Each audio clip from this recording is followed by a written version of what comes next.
Assalamualaikum warahmatullahi wabarakatuh. Di sini saya Lailul Rahmania dari kelas 2 D3 ITA NRP 21031211011 akan menjelaskan materi dari praktikum minggu ke-9 untuk mata kuliah basis data lanjut.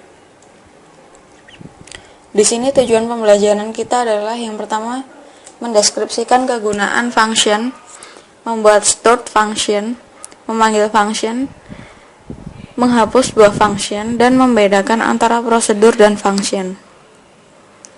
Sekilas tentang function atau fungsi. Function adalah nama PL/SQL block yang mengembalikan sebuah nilai. Function dapat disimpan di dalam database seperti objek skema yang mengulangi eksekusi. Function dipanggil seperti bagian dari sebuah ekspresi. Nah, sintak membuat function atau fungsi sendiri seperti berikut.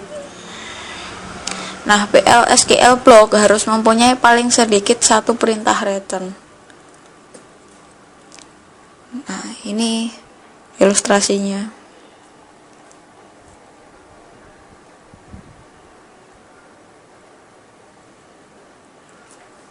Untuk membuat fungsi dengan menggunakan ISQL+, yang pertama, masukkan perintah create function pada editor dan simpan sebagai file SQL.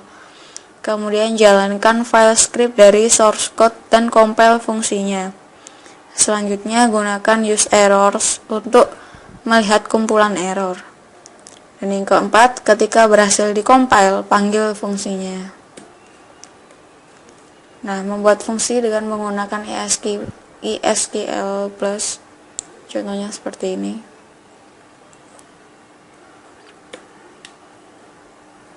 Nah, untuk mengeksekusi fungsi, panggil fungsi sebagai bagian dari ekspresi PL/SQL. Kemudian buat variabel untuk menyimpan nilai kembali. Eksekusi fungsi tersebut, variabel akan dikumpulkan oleh nilai kembali melalui perintah return. Mengeksekusi fungsi, contohnya yang pertama, load dan jalankan file getSalary.sql untuk membuat fungsi.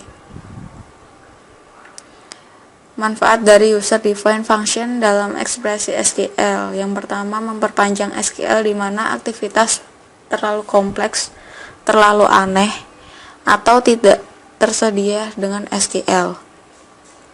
Yang kedua, dapat menambah efisiensi ketika digunakan dalam klausa where untuk memfilter data seperti menentang untuk memfilter data di dalam aplikasi. Kemudian yang terakhir, dapat memanipulasi karakter string. Contoh membuat fungsi pada ekspresi SQL.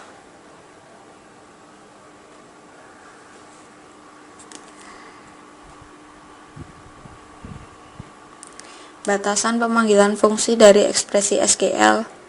Untuk bisa memanggil fungsi dari ekspresi SQL, user harus yang pertama membuat sebuah fungsi untuk penyimpanan, yang kedua hanya menerima IN parameter, yang ketiga menerima semua tipe data SQL yang valid, bukan tipe data PL/SQL yang spesifik sebagai parameter.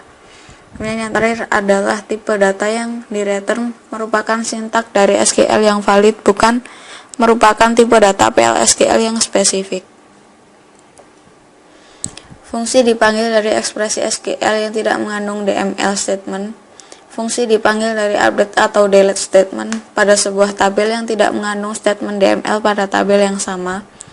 Fungsi dipanggil dari update atau delete statement pada sebuah tabel yang tidak mengandung query pada tabel yang sama.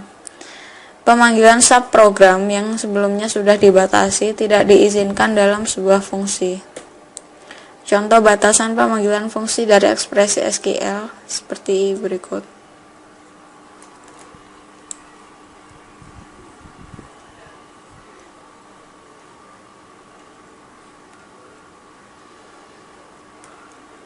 Untuk menghapus fungsi, sintaknya seperti ini, kita menggunakan sintak drop function, kemudian function name-nya apa, contohnya drop function getSal, kita akan menghapus function getSal.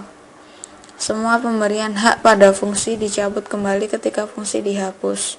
Sintak create or replace sama dengan menghapus atau membuat kembali fungsi. Pemberian hak pada fungsi ini sama dengan ketika sintak ini digunakan. Nah, prosedur atau fungsi.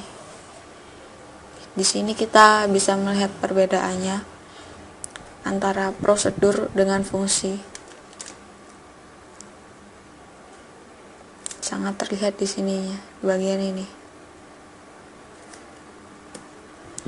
Perbandingan prosedur dan fungsi.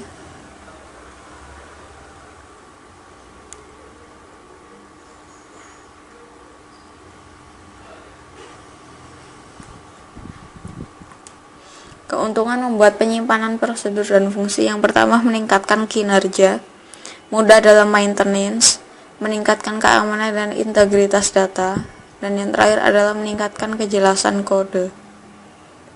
Kesimpulan, pada pertemuan ini, Anda diharuskan sudah belajar tentang fungsi PL/SQL block yang mempunyai return value. Fungsi dibuat dengan menggunakan create syntax. Fungsi seharusnya merupakan bagian dari sebuah ekspresi. Fungsi disimpan di database yang bisa dipanggil dengan menggunakan perintah SQL statement.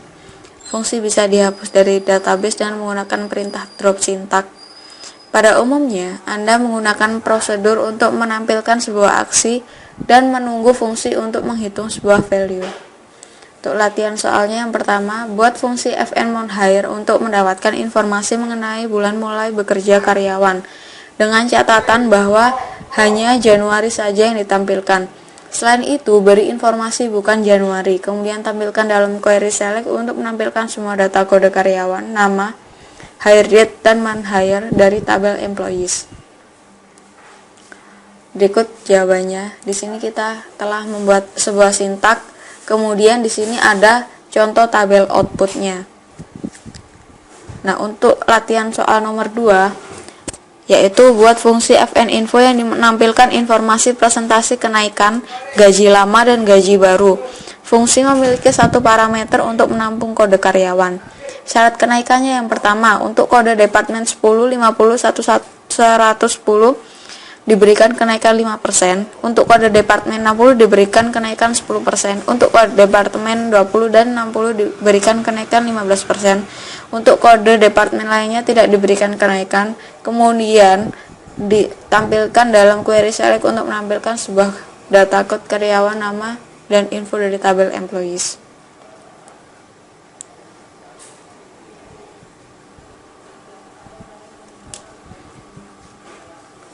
Nah, ini adalah sintak atau function yang telah dibuat.